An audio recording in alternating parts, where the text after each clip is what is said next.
नमस्कार मित्रों, मैं दीपक शर्मा आप सभी का हार्दिक स्वागत करता हूँ। हमने पहले बात की थी पहली वीडियो में नवरात्र के बारे में। नवरात्रा क्या चीज़ थी? नवरात्रा क्या थे? कैसे उसमें साधना करनी थी? कैसे पूजन करना था? और कैसे संकल्प लेकर कार्य करना था? आप सभी ने किया होगा। आशा है उस एनर्जी को आपने महसूस भी किया होगा। किसी ने थोड़ा, किसी ने भारी, किसी ने अपने स्तर पर रहकर अच्छा प्रयास किया होगा कि हम कैसे साधना कर सकते हैं। अब इसी के साथ जो आने वाला टाइम है 138 दिन वो बहुत ही खास होने वाले हैं। क्यों? क्योंकि जो आपने नवरात्रों में पूजन किया है, उसकी शक्ति अब आपको 138 दिन में आगे दिखेगी। किस प्रकार से? हम बात करेंगे। क्योंकि आने वाला समय है शनि वक्री का। अब वो क्या चीज़ है? क्या समझते हैं इस चीज़ को? आने वाले 138 दिन शनि वक्री के हैं। किस प्रकार से 12 राशियों पर प्रभाव पड़ेगा और किस प्रकार से ये जो प्राकृतिक चीजें होंगी उनमें कैसा बदलाव आएगा। क्योंकि शनि वक्र का एक अर्थ ये भी है कि आपके जो आसपास या आप में संतुलन को यहाँ से वहां करना, यानी हलचल कर देना। जो आप सोच रहे हैं उससे परे, जो नई विचार किया है उससे भी अधिक। शनि वक्र का अर्थ ये नहीं है कि आपको अकारक कष्ट होगा। उसका अर्थ ये भी है कि आपको अपने आप में बदलाव करने की आवश्यकता है। जैसे ज्योतिष में परंपरागत सूत्र है कि शनैश्चरस्य वक्रे च सर्वचैव विमृश्यते। अर्थात जब शनि ग्रह वक्री होते हैं तब हमारे फैसले हम जो लेते हैं उन पर विचार किया जाना चाहिए। हम जो कार्य किए थे उन पर सुधार की आवश्यकता हमें हमें इस समय रहती है। और इसी जांच के कारण जातक को भय लगने लग जाता है कि अब किस प्रकार से क्या होगा, कैसी स्थिति बनेगी। तो ये शनि वक्री हुआ है, हम पर क्या प्रभाव डालेगा, हमारे परिवार, हमारे रिश्तेदार, हमारे दोस्त, इन सब पर शनि वक्री का क्या प्रभाव होगा, ये सब का चिंतन हम करने लग जाते हैं। और ये एक प्रकार से सही भी है। क्योंकि जब कोई व्यक्ति या कोई इंसान जब सीधा चलता है तब तो वो कहीं ना कहीं समस्या दे ना दे वो अलग बात है। पर जब वो उल्टा वार करे, वापस उल्टा जो हम चीजें सोच रहे हैं उससे विपरीत कार्य करे, तब हमें एक बार विचार करने की आवश्यकता रहती है कि अब क्या होने वाला है, अब कैसी परिस्थिति बनेगी। चलिए आइए इस बात को समझते हैं कि शनि वक्र कब हो रहे हैं और क्या परिस्थिति आगे बनेगी। तो शनि 27 जुलाई 2026 से 11 दिसंबर तक मीन राशि में प्रवेश करेंगे। इसे ही हम कहेंगे शनि वक्रीय होना। और ये 138 दिन का अच्छा टाइम पीरियड हम बता सकते हैं कि किस प्रकार हम अपने आप में आत्मनिरीक्षण करके सुधार कैसे किया जा सके। इसके साथ ही शनिदेव 2 नक्षत्रों पर परिभ्रमण करेंगे। पहला नक्षत्र है रेवती, जिसके स्वामी हैं बुध। और इसका मतलब ये हुआ कि जो बुध है, बुध का हम इससे लेते हैं अर्थ की बुध का हो गया संवाद, व्यापार और कम्युनिकेशन अपना कैसा होगा उसके बारे में। और दूसरा है हमारे जो बिजनेस डिसीजन होंगे उसका टेस्ट लिया जाएगा। हमारे कम्युनिकेशन का, जो हमने बातें की हैं, जो हमने संवाद किया है, जो हमने व्यापार किया है या हमने कहीं निवेश किया है पहले से या उस परिस्थितियों में, तो उसका परीक्षण इस शनि वक्री के टाइम बिल्कुल होगा। और 10 अक्टूबर के बाद शनिदेव अपने ही नक्षत्र में प्रवेश करेंगे। उनका नक्षत्र है उत्तरा भाद्रपद। तो अभी अपन मान सकते हैं कि अक्टूबर से दिसंबर का महीना बहुत से बदलाव लाने वाला है, जो कि आपको और हमें जानने बड़े आवश्यक है। तो हम इस वीडियो पर 4 विषय पर बात करेंगे। पहला है जियोपॉलिटिक्स, दूसरा है वेदर, और तीसरा है इकोनॉमी और स्टॉक मार्केट, और चौथा है 12 राशियों पर क्या प्रभाव पड़ेगा, इस पर बात करेंगे। और अंत में बात करेंगे जब शनिदेव वक्री हो रहे हैं या होंगे तो उस पर आपके यदि अशुभ कोई फल मिल रहा है तो उसका उपाय कैसे किया जाना है, इस पर भी बात करेंगे। सर्वप्रथम हम बात करेंगे जियो पॉलिटिक्स की। इसमें हम 3 बिंदु विशेष लेंगे कि समुद्री सीमाओं पर तनाव रहेगा और युद्ध की परिस्थितियां बनेगी। क्योंकि मीन राशि जल तत्व की राशि है और आप देख रहे हैं कि आसाम में भी ऐसी बाढ़ आई है अभी और बहुत से लोगों की मृत्यु हो गई। तो ये हम ऐसा देख सकते हैं कि शनि वक्री होने का एक कारक ये भी है। दूसरा हम बात करेंगे जिस तरीके से इजराइल, ईरान और अमेरिका में ऐसी परिस्थितियां चल रही है स्ट्रेट ऑफ हार्मुज को लेकर, जो अभी तनाव चल रहा है वो आगे जाकर और भी मात्रा में बढ़ेगा। और इसके अलावा साउथ सी रेड सी और मिडिल ईस्ट में गल्फ एरिया में हम देखेंगे तनाव बढ़ने की पूरी आशंका है। और हम देखेंगे आगे ब्लॉकेड बढ़ेंगे, बड़े प्रतिबंध, एक दूसरे देश एक दूसरे के ऊपर प्रतिबंध लगाएंगे। दूसरा हम देखेंगे सत्ता का पतन और गुप्त रहस्य। जी हाँ, हम देखेंगे सत्ता का पतन और गुप्त रहस्य का बाहर आना, क्योंकि जब शनि वक्री होता है तो सबसे पहले अहंकार को तोड़ता है। जो दमनकारी सत्ता है और जो भी सरकार है उनके प्रति जन आंदोलन के पूरे चांसेस हैं। अभी जैसे एक नीट पेपर के लिए भारतवर्ष में बड़ा आंदोलन हुआ था, इसमें एक नेता का इस्तीफा भी मिला। इसी के साथ ऐसे भी हम और देखेंगे आंदोलन, जिस प्रकार से युवा आगे आएंगे और इसी के साथ ऐसे आंदोलन भी होंगे, क्योंकि हम देखते हैं कि जब शनि वक्री होता है तो सबसे पहले वो अहंकार को तोड़ता है। जो दमनकारी सत्ता है उनके प्रति जन आंदोलन होंगे और इस जो आगे आने वाला समय है उसमें यूथ आगे आएंगे और आंदोलन को सक्रिय करेंगे। जैसा कि हमने देखा अभी कि एक पेपर लीक होने के कारण भारी आंदोलन हुआ भारत देश में, जिसके चलते बीजेपी के नेता ने इस्तीफा दिया और इसी के कारण ज्योतिषी गणना के अनुसार ऐसी परिस्थितियां भारत में और बनने वाली है। और हम समझते हैं कि कुछ स्थितियों में तख्ता पलट की भी स्थिति बनेगी। और जैसा जैसा आपने पहले भी देखा होगा एप्स्टीन फाइल, ऐसी परिस्थितियां भी वापस बनेगी। बड़े राजनेताओं के गुप्त रहस्य बाहर आने में है और जिसके कारण सत्ता भी जा सकती है। जो तीसरा पॉइंट हम उसमें देखेंगे धार्मिक संस्थानों में घोटाले, क्योंकि मीन राशि धर्म और मोक्ष की राशि है, संप्रदाय की राशि है। इसके चलते हम देखेंगे कि तथाकथित जो गुरु है उनके गुप्त रहस्य बाहर आने की आशंका है और वित्तीय घोटाले उजागर होंगे इसी समय में। और इस तरह हमने देखा कि राम मंदिर के जो वित्तीय सबसे बड़ा घोटाला हुआ है, जो भी परिस्थितियां वहां बनी है, ये घोटाला, ये परिस्थिति आगे चलकर एक बड़ा स्वरूप लेने वाली है और इसी के चलते बड़े राजनेताओं की सत्ता भी जाने में है या डगमगा सकती है। तो हम बात करते हैं दूसरा पॉइंट वेदर की। जैसे मीन राशि जल तत्व राशि है और इसी के चलते अतिवृष्टि और बाढ़ आने की पूरी आशंका है।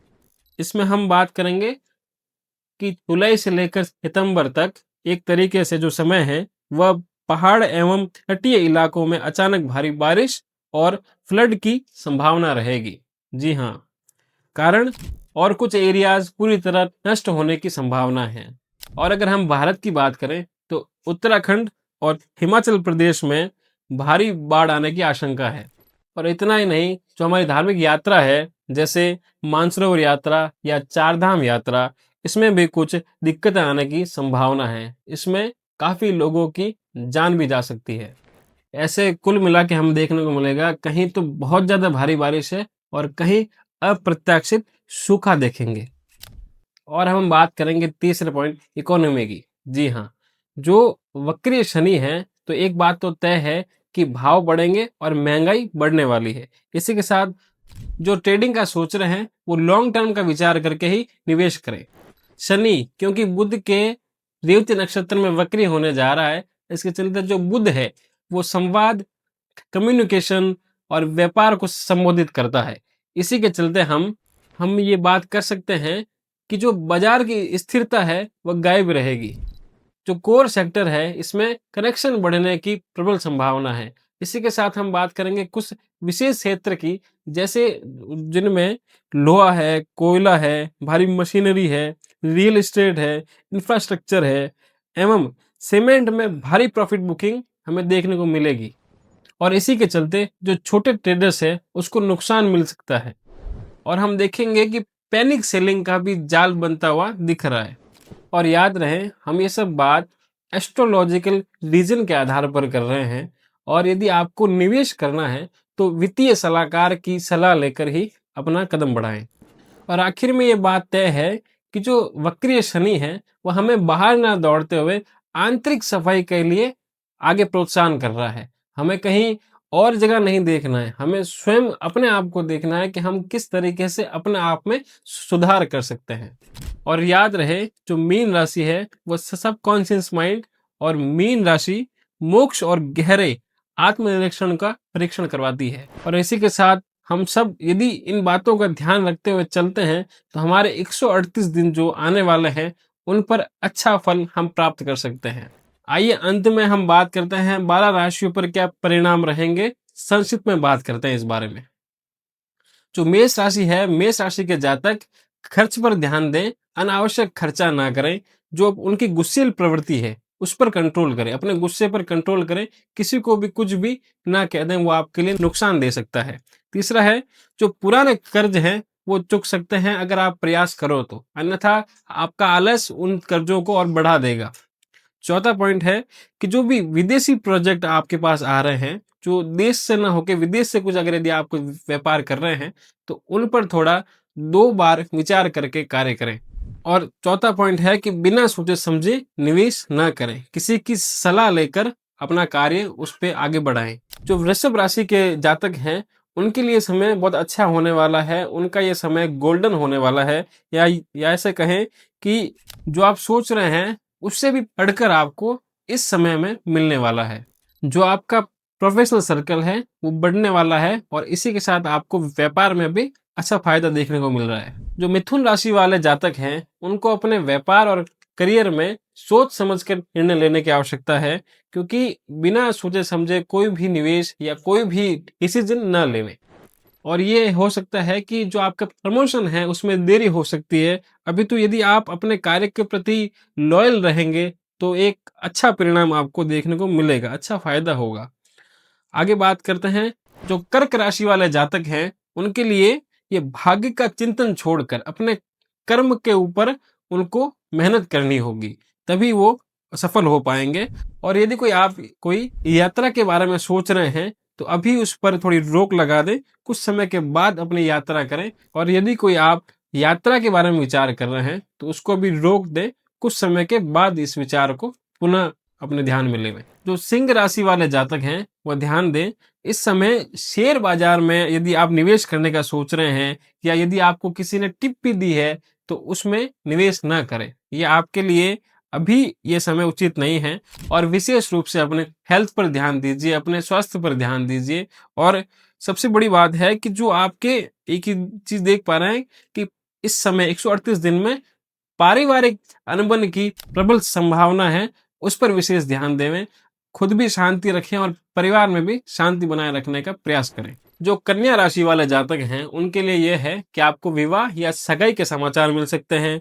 और जहां आप कार्य कर रहे हैं वहां मिसअंडरस्टैंडिंग के चलते विवाद बढ़ सकता है या रिश्ते भी बिगड़ सकते हैं। इसी के चलते ऐसा हो सकता है कि आप आमने सामने बैठकर बातचीत करें, अन्यथा वो जो केस होगा, जो चीजें होंगी वो आपको एक बड़े कोर्ट कचहरी के चक्कर में लंबा समय आपका व्यर्थ खराब कर सकती है। तुला राशि के जातकों के लिए ये समय काफी अच्छा रहेगा। जो आपके ऊपर कर्ज है वो भी थोड़ा कम होगा और अपने स्वास्थ्य पर अच्छा ध्यान देवें। कुछ बदलाव ना करें, अभी जीवन में जैसा चल रहा है उसे चलने दें, कुछ भी छेड़छाड़ ना करें। जो वृश्चिक राशि वाले जातक हैं वह यह ध्यान देने की अभी आवश्यकता है कि उनके अस्थायी रूप से संतान के प्रति कोई समस्या आने की प्रबल संभावना है। जो कहीं व्यापार में या कहीं दूसरी जगह निवेश करना चाहते हैं, कहीं अपना पैसा लगाना चाहते हैं लॉन्ग टर्म के हिसाब से, वह अभी थोड़ा रुक कर विचार करें। इन 138 दिन के बाद ही इस प्रक्रिया को सुचारू रूप से विचार करें आगे। और विशेष से विशेष ये बात है कि अपने बच्चों पर ध्यान दें, अन्यथा कोई बड़ी समस्या उन पर आ सकती है। जो धनु राशि वाले जातक हैं वो भी यात्राओं से बचें और माता के स्वास्थ्य को लेकर अभी परेशानी देखने को मिल सकती है। तीसरा है कि संपत्ति के मामलों में थोड़ी देरी हो सकती है। और जो भी आपके आसपास अशांति है उसे इग्नोर करते हुए अपने राह में चलते रहें, ताकि कोई बड़ा लड़ाई झगड़ा ना हो, इसमें आपका नुकसान ज्यादा संभव है। और किसी दूसरों के झगड़ों में यदि आप अपने हाथ पांव डालते हैं, आपका वैवाहिक जीवन और आपका जो सांसारिक जीवन है वह भी खतरे में आ सकता है। जो मकर राशि वाले जातक हैं, आपके पराक्रम में से आपको जीत हासिल होगी। और दूसरा, ये समय अच्छे विचार और अच्छे समाचार आने की प्रबल संभावना है आपके पास।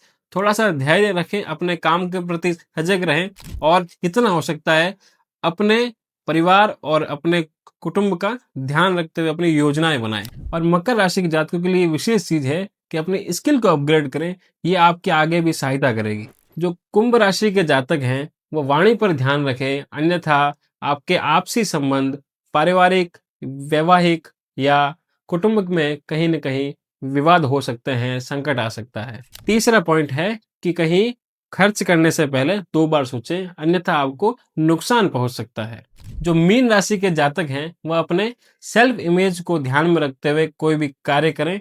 दूसरा, स्वास्थ्य का ध्यान रखें, शारीरिक थकान हो सकती है, परंतु आप अपने स्टेबिलिटी का ध्यान रखें और सबसे विशेष ये है कि आपके जीवन में अभी इन 138 दिनों में कुछ छोटे-छोटे संकट आ सकते हैं, भारी नुकसान नहीं है, परंतु फिर भी आपको अपने स्वास्थ्य का, अपने कुटुंब का और अपने परिवार पर ध्यान देने की खूब आवश्यकता रहेगी। अंत में यह है कि जो शनि वक्रीय हो रहे हैं, वो हमारे प्रकृति को नहीं रोकते, अपितु हमारे जो कार्य हैं, उनकी ऑडिट करते हैं। और जो इसी के साथ शनि वक्रीय हो रहे हैं, यदि अशुभ फल देते हैं, तो उसके लिए एक उपाय है, सभी जो राशियाँ हैं, सभी जो जातक हैं, उनके लिए, ताकि उसका फल आपको अच्छा प्राप्त हो सके, ताकि दूसरा जो भारी कष्ट है, वो आप पर ज़्यादा ना बना रहे। एक मंत्र है, ओम शनैश्चराय नमः। इसके आप एक माला रोज करें, ताकि जो भी संकट भार है, वो आपसे कम आपके ऊपर बना रहे और आपके कार्य हमेशा अच्छे बनते रहें। अभी यही आशा है कि ये जो शनि वक्र की गति है, 138 दिन का जो बड़ा दिन है ये, इनमें आप अपने परिवार, कुटुंब, रिश्तेदार, भाई जो भी हैं, उनका सहयोग करते हुए ये वीडियो शेयर करें, ताकि उनके ऊपर कोई बड़ा संकट ना आए और वो 138 दिनों को सामान्य रूप से इसको निकाल सके। बड़े से बड़ा सब चीज़ें यही है कि आप अपना और अपने परिवार का ध्यान रखें। इसी के साथ हम ऐसी और अच्छी वीडियोज़ लेके आएँगे, ताकि हम आप तक ऐसी जानकारी पहुँचा पाएँ जिससे सभी का भला हो सके। और इसी के साथ आप हनुमान जी की भी उपासना कर सकते हैं। रोज़ एक हनुमान चालीसा का पाठ भी आप कर सकते हैं। इससे भी 138 दिन आपके अच्छे से चलेंगे। और अगर बड़ी-बड़ी बात मैं ये कहूँ कि जो शनि वक्री हुआ है, ये अवस्था आपको टेंशन देना या आपके ऊपर संकट देना नहीं है। इस अवस्था को अंतर परीक्षण करके, खुद का परीक्षण करके, हम कैसे हैं, हम क्या कार्य कर रहे हैं, हम किस प्रकार से लोगों के बीच में रह रहे हैं, हम क्या चीज़ हैं, उन सब का परीक्षण करके ये बात हम आगे ला सकते हैं। तो हम अपने फ्यूचर के प्रति कैसे सफल योजना बना के हम अपना कार्य कर सकते हैं और एक सफल इंसान बन सकते हैं, एक अच्छा इंसान बन सकते हैं। यही सब भागदौड़ है जीवन की, यही सब है। अपनी पूजा आराम से करें। अपना जो भी साधना है, संध्या है, पूजा है, उन सब में ध्यान देवें और इतना आवश्यकता है कि भगवत प्राप्ति की ओर अग्रसर रहें। जय सिया राम, नमस्कार, हरि ओम।